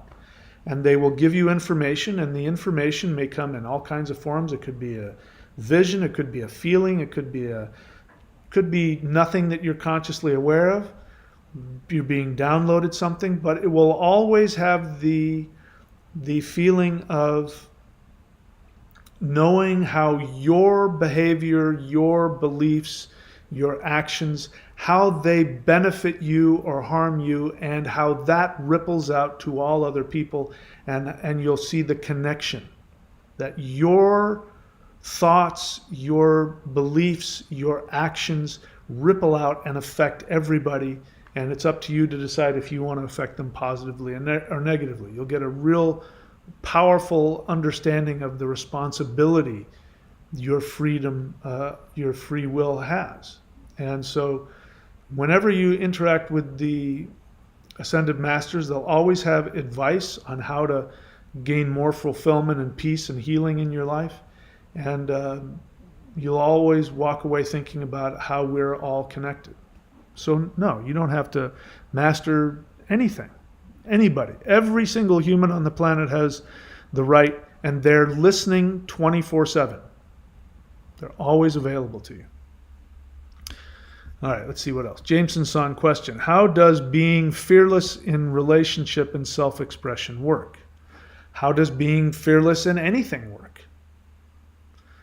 You say, I'm struggling to understand what real mates are, real friends, and who is worth my time as I reevaluate existing friends, new ones, and my self-expression. Well, friends, people are a mirror, and so it's a great experiment. But the way to select and have the best people in your life is to work on yourself. The more that you love yourself unconditionally and treat yourself like the royalty that you are and work through all of that, then you will answer that question. And unfortunately, it's going to come through experience. So it's okay. Just experiment and learn. Make mistakes, pick yourself up, forgive yourself, and learn. So how? Again, is this question about trying to avoid feelings and being uncomfortable? You live in a three-dimensional space-time matrix that is a laboratory. You're supposed to experiment and figure that out. So enjoy. Jameson-san, honest feeling. No, that's somebody else. So you, me, 24love7. So if you look above you, you see Jameson wrote the word question in all caps. Did you notice that I passed your question and went to his? Because his next honest feeling is in all caps. I tell you guys to do it in all caps, not just to be controlling, but so that I can actually see your question and be helpful to you. So be helpful to yourself, and in the future, write the word question in all caps so that I see it. This person says, is it true about the crystal mind? So welcome to the channel. You're obviously new to the channel, right? So one of the things that I appreciate is when people ask me questions about things that I teach. So it's obvious you're new to my channel, because if you weren't new to my channel, you would know that I've never ever taught anything called the crystal mind. I've never heard of it before. This is the first time I've ever heard of it. So please, I invite you to put some time and effort into researching my channel. The easiest way to do that is to go onto my thunderwizard.com channel page. You can find that by searching Thunder Wizard in YouTube, and the page will come up. And go to the playlists and look through all the playlists of all the stuff that I teach, and start just clicking on it and watching videos, and you'll get an idea of what I teach. But just don't come in here assuming that I know what you're talking about, because I'm just a human being. I have a limited amount of knowledge. Just because you know something about a crystal mind, I've never heard of that. So you say, is it true about the crystal mind and can become a problem in a physical within the body? I don't know what that means for a couple reasons. Number one, I don't know what that is. The other thing is, put some time and effort into writing a clear, coherent question, because I don't know what that means. Is it true about the crystal mind and can become a problem in a physical within the body? I have no idea. Does anybody know what that means? So try that question again. Maybe write it in a way that's more easily understood, because I don't understand that. And then you say, can the human body actually manifest crustation? What is crustation? Through the physical body, this body is producing such? Okay, I have no idea what any of that means. And if I don't know the answer, I can't answer it. So I don't have the answer to that question because I don't understand it and I've never heard it before. You and me, again, not writing the word, let's see. Jameson Son has an honest feeling. I'm worried and doubtful I'm being typical abused adult. Now free, I'm overcorrecting with flamboyance, fearful, self-sabotage. Love me for who I am completely, want, and damn you. So you're worried that you're overcompensating. And so what? None of us are perfect. Again, what is the main issue that I see with you, Jameson Son? Constant self-criticism. And it's an experiment. So you will become aware. If you're overcompensating, you'll become aware of that. But right now, you've got a bunch of pent-up personal expression that you've been holding back. You've been stuffing all of this self-expression down, and it's been building up pressure, and you're finally free again, more free than you ever have been. And according to you, I don't know because I haven't seen it, according to you, you're overcompensating. And so what? Are you going to tell me that the people you're around don't overcompensate? In college, are you going to tell me that people in college don't overcompensate? That's what college is about, man. Just be yourself. Your friends will stick by you, and again, it's an experiment. You'll learn from it. Stop beating yourself up so much. Be free to be who you are. Okay, again, you me too love 47 question, again, not capitalized. Last time we spoke, you spoke with me before? Last time we spoke, I mentioned the doctor and the horse. Ivermectin.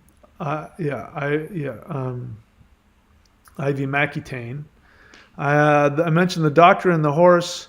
Ivermectin prescribed. Now it is extreme now, but nobody wished to handle the matter. Doctor saying I refuse to work with him, which is Fowlet's skin.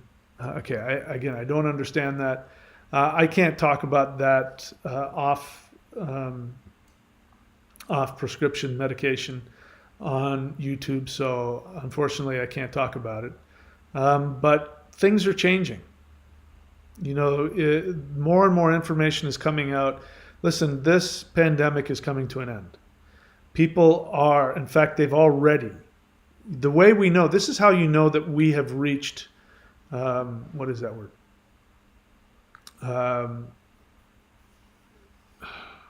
Herd immunity. The way you know you've reached herd immunity is not that there aren't any cases anymore, but that cases are dropping. So it's sort of like the seasons. You enter the spring. It doesn't magically the first day of spring automatically have spring weather from then on. It'll be springtime a little bit before, and then the winter weather will come back, and then the spring will come, and then the winter weather, and then finally the spring shows up. So we've hit herd immunity, guys. And we know that because the cases are dropping. Places like New Zealand, because they've been locked down for so long, they're finally starting to get the plague for the first time. And so they're going to have to go through their issues that we've already been through. Australia is now also starting to hit herd immunity. So there's no need to worry about the ivermectin and all that kind of stuff. And again, all you have to do is just go on to Amazon and get some necessary things that your horse needs, and you can get your hands on this stuff.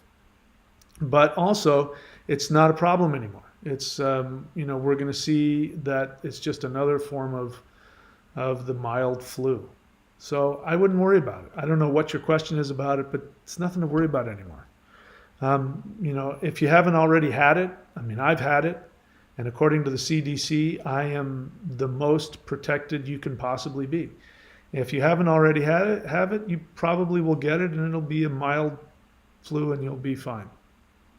So that's why I'm not talking about it anymore, because it's not an issue, and it's not worth focusing on. So if I understood that, I hope that was helpful to you. All right. So you and me again. A question without the caps.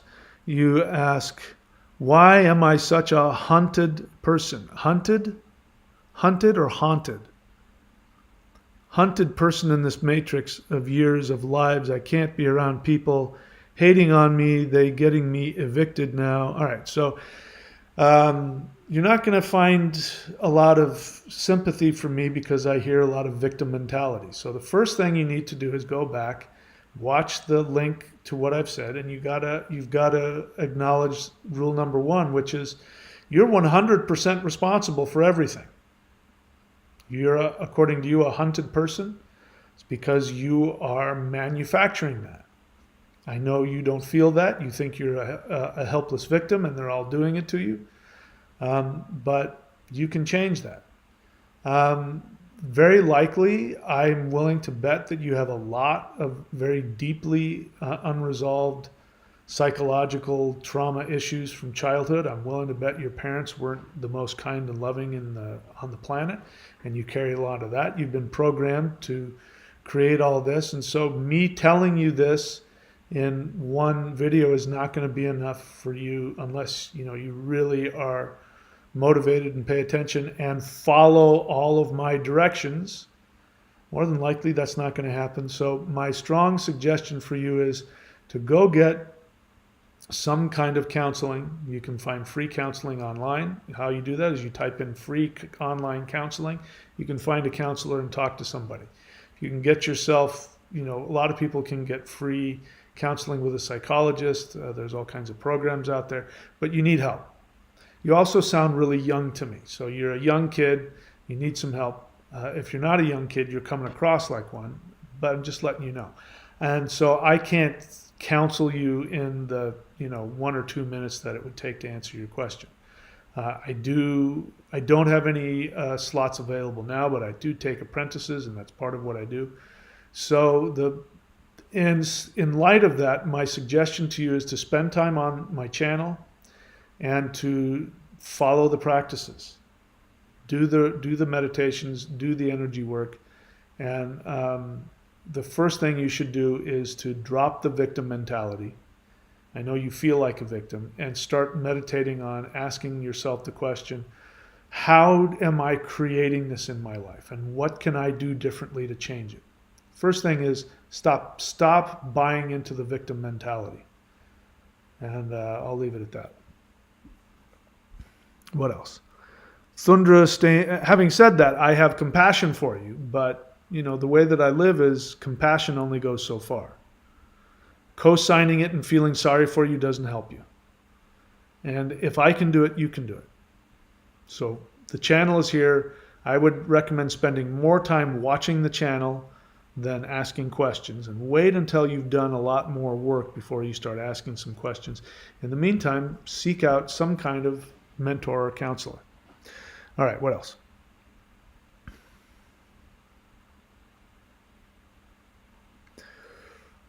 Honest feeling, Vincent. Thundra Staves Rangel. Honest feeling. It deeply hurt me when my mom would say, "You must think your father and I are stupid because I don't have the same beliefs. I'm grateful to know I don't need to tolerate that now."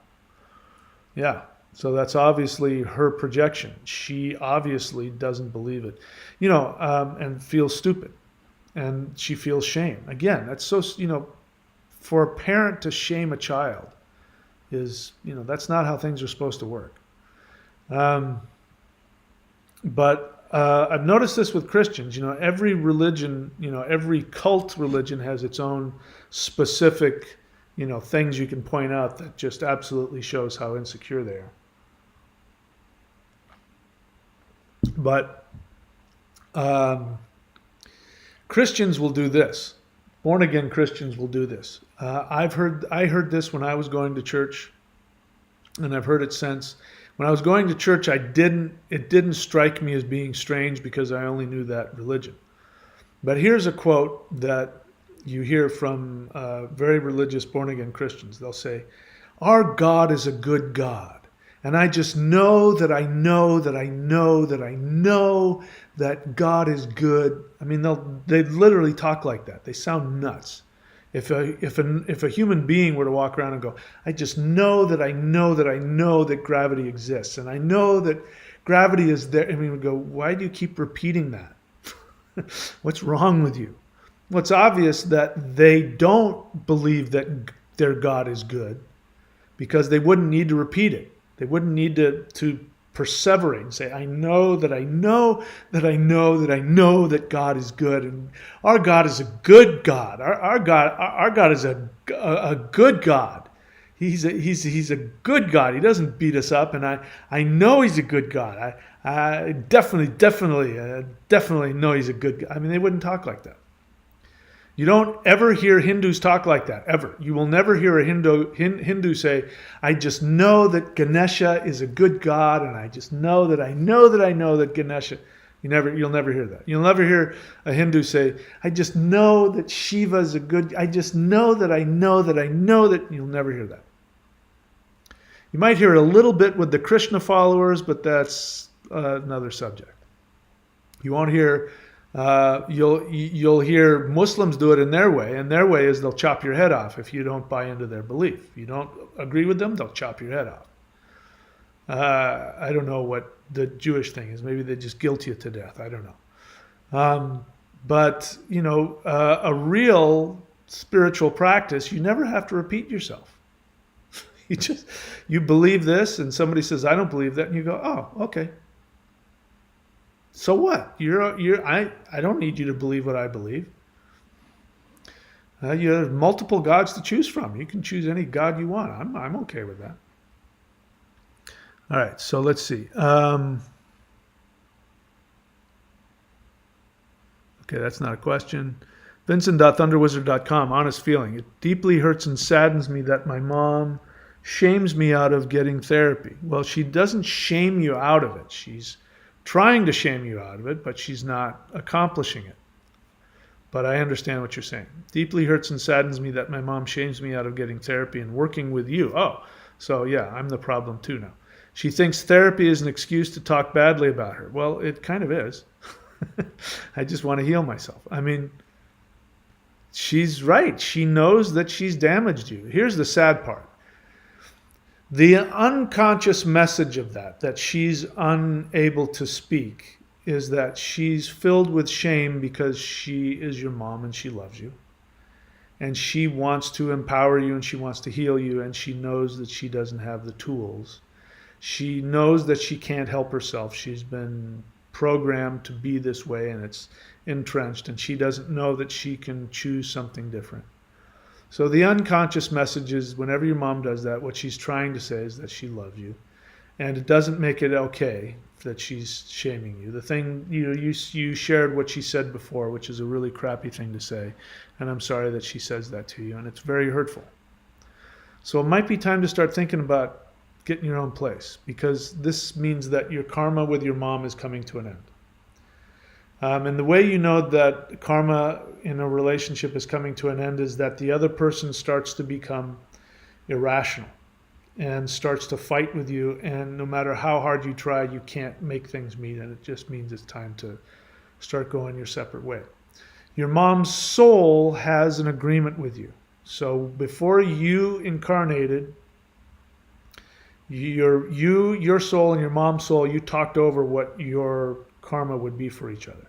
And your mom said, "I'm going to help you become more connected," because your soul went to your mom's soul, and she wasn't your mom then, she was just another soul. And you said, "I need help really finding my power.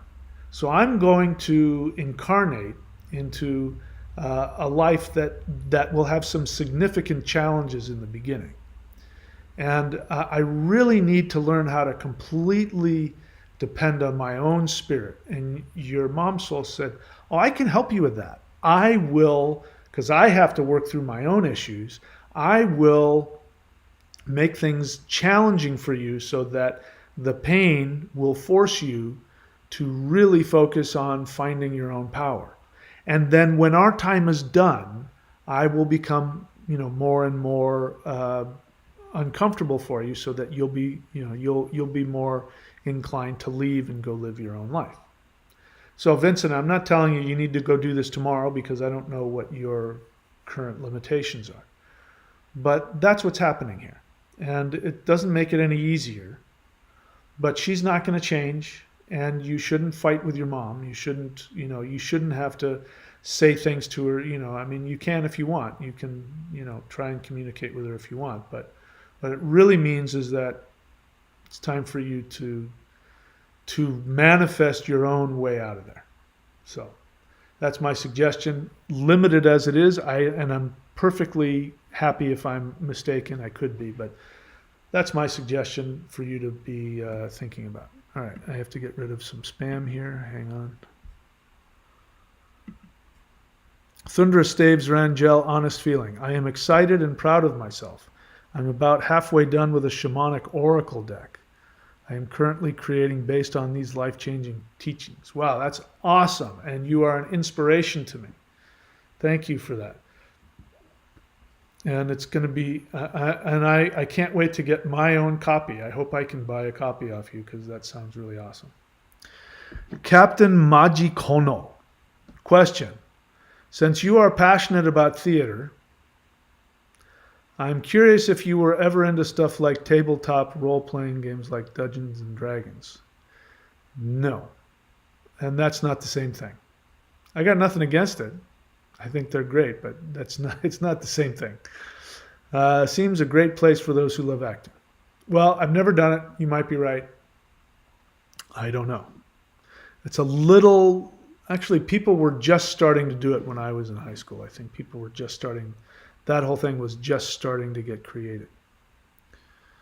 Olivia Rackley question. If you are fighting really evil people with life force, is it wrong to feel rage and use that rage to empower your connection to the life force? No, it is not. There is nothing wrong about having a feeling. And there's nothing wrong with becoming aware of how angry you are for either real or imagined injustices towards you. You are responsible for your actions, so you have to act consciously and constructively. Sometimes that means telling somebody, hey, knock that off, or hey, you really hurt my feelings. More than likely, it usually means that you disconnect from that person and you don't try and fight with them or tell them what they did wrong, because they're not going to be capable of doing anything or understanding it. But it is necessary to have these feelings. And Olivia, if you haven't already done so, I recommend also that you find somebody you can talk to. These practices are going to bring up a lot of feelings, and so it's great to have a therapist, a counselor, a mentor, somebody that you can talk to on a regular basis, just so you can allow yourself to have your feelings and have somebody reflect back lovingly and acceptingly of that. So anyway, I don't know enough about you to know anything more than that. And I know we have a session coming up, because in case you don't know, people, when you sign up for the Spirit Fighting, you get sessions with me through Skype, and I help you with the practices. So I'm looking forward to helping you with that. Congratulations on all the obvious success you're having with the practices. It seems to be really empowering for you. Meditation is really important, so make sure that you're doing some meditation and grounding the energy, and just know that a lot of feelings are going to come up, and the transformation is happening as part of the process. It's difficult when you're doing it by yourself. When there's a group of us together and you've got classmates and all that, and you know you're not alone, it makes it a little easier. When you're by yourself like that, a soul practitioner, you can feel kind of alone. So, but anyway, there it is. Let's see what else. Vincent.thunderwizard.com. Honest feeling. I judge myself for not wanting to do energy healing on my mom, even though she has a frozen left shoulder. Well, it's not your job to do that. she has a frozen left shoulder, that's really obvious what's happening. Her left side, which is her feminine side, is frozen because you now know the damage. What she does to you, she does to herself. She's damaging her feminine side, her the side of her that takes things in, her emotional side, her vulnerable side. Her shoulder is frozen, so she's frozen on that part of herself, and that's a result of years and years of her choosing to react to her own internal trauma and damage and programming. None of that is your responsibility. And you're her son. So it's not your job to heal your mom. If your mom came to you, and I don't think she doesn't sound like she did, but if your mom came to you and said, I want some energy healing, the smart thing to do would not be for you to do energy healing, but for you to give her to somebody else. I mean, you can give her Thundra's page. Say, hey, Thundra is an energy healer. You can go give her that. Or find an energy healer. Say, hey, I'll be happy to help you find an energy healer. And if she says, no, you're a healer, do it for me. I'm your mom. Say, no, I can't because I have a personal relationship with you which blocks my ability to be helpful. Just like in a real situation, if your dad was a surgeon and you were injured, medical ethics say you can't operate on your own child. So he would call one of his friends, and his friend's surgeon, or they'd find a surgeon to come do it. So on a personal note, it's this dysfunction, this codependence has been there this whole time. If we look at your whole life, what has your whole life been? Your whole life has been about you healing your mom. So of course you don't want to heal her because it's destructive to you.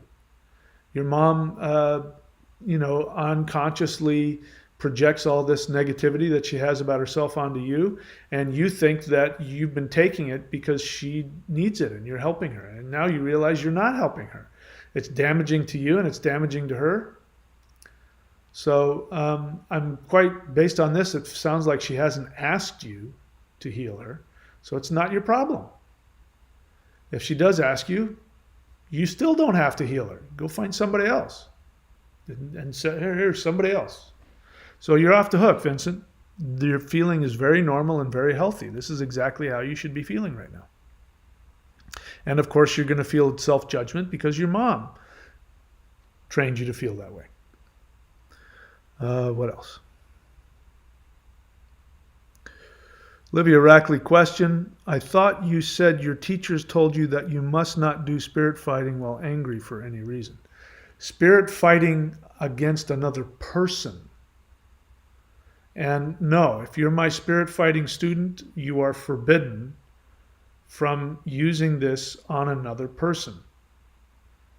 You're getting mugged in the parking garage, okay. Then of course, please defend yourself.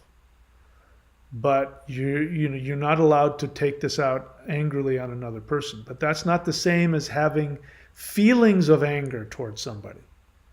You should have all of your feelings. So you're mistaking, and this is normal because most people don't know the difference between having a feeling and acting on a feeling. Most people have to act on all of their impulses and all of their feelings. But you are a spirit fighter and you don't have to do that. You can have your feelings and you put it into the set. You put the anger into the set. You can have somebody's face in your mind when you're doing it. But that's not going to harm them. You're not doing black magic on them if you're doing the set and you're thinking about somebody that's made you angry. You're releasing your anger towards that person. This is a very regressed mindset. Little children, by the way, little 4-year-olds, which is when this happens, because their parents, if they're not loving parents, as I said before, the little 4-year-old comes in and says, I hate you, mommy.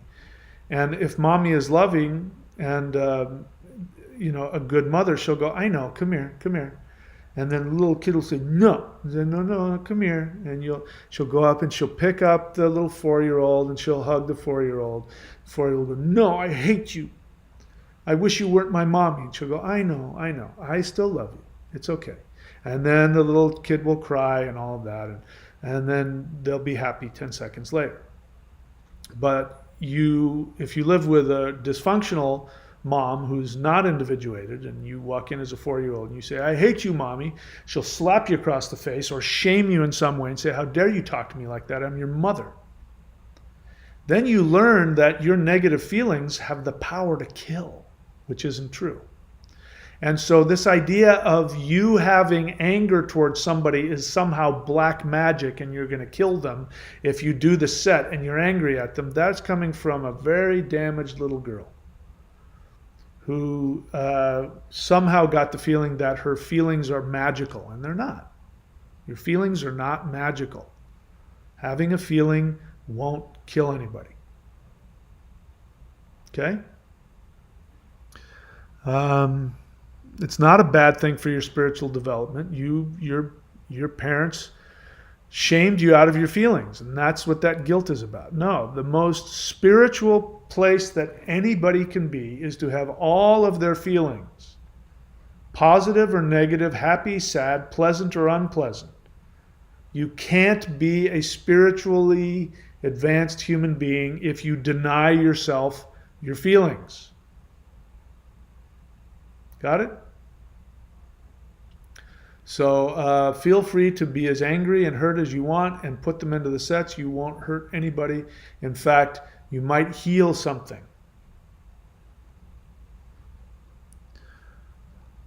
So I don't know what this is. What if you are a spirit fighting while enraged at the one trying to murder you? Well, listen. So Olivia, I don't know what we're talking about here. Are you talking about somebody physically trying to hurt you? I've already answered that. Are you talking about are you living with somebody that's trying? Is the problem that you need to move out and be on your own? Are we talking about something that's actually happening, or are you giving me some kind of hypothetical? I don't want to deal with hypotheticals.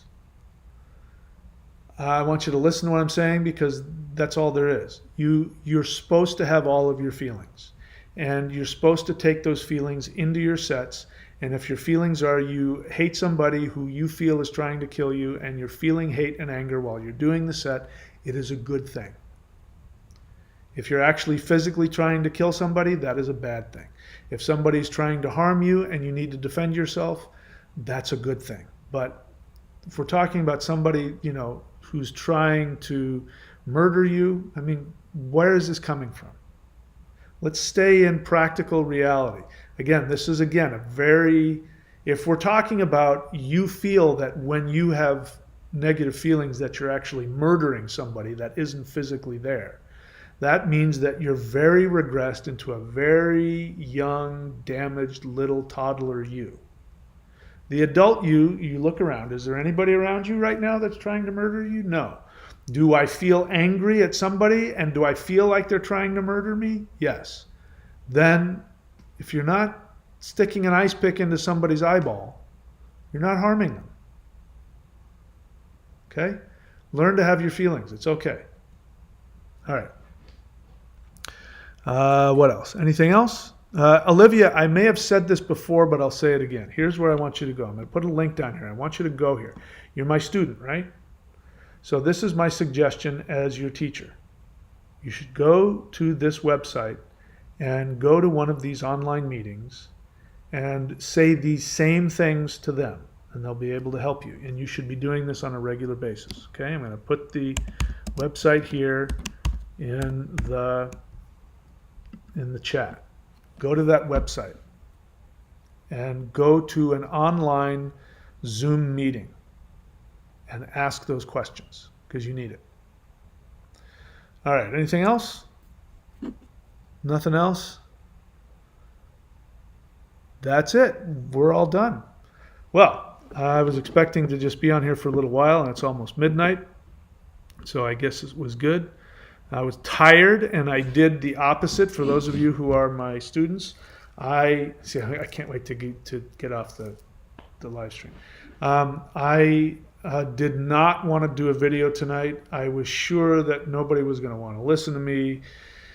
But you know what? I'm working on my channel. I want my channel to take off. I want it to be more successful while I'm not, where I want to be, surfing every other day and sleeping because I'm surfing all the time. I've got all this energy and all this time, and I'm going to use it. And so I am doing what I'm teaching you guys to do. And this is the end result. This has been a great live stream. And I didn't want to. I did not want to go on and make a video today. But I did the opposite of what my body and my instincts were telling me to do. And I came on. So if I can do it, you can do it. And that is, what is that?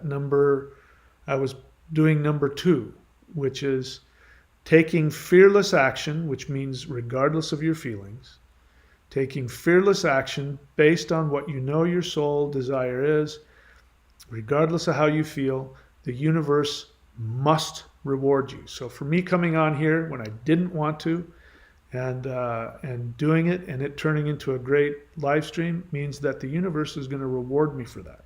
In what way, I don't know, and it doesn't matter. But if it works for me, it'll work for you. All right, guys, that's it. I'm all done. I'll see you next time. Take care of yourselves. Stay safe. And see you guys all very soon.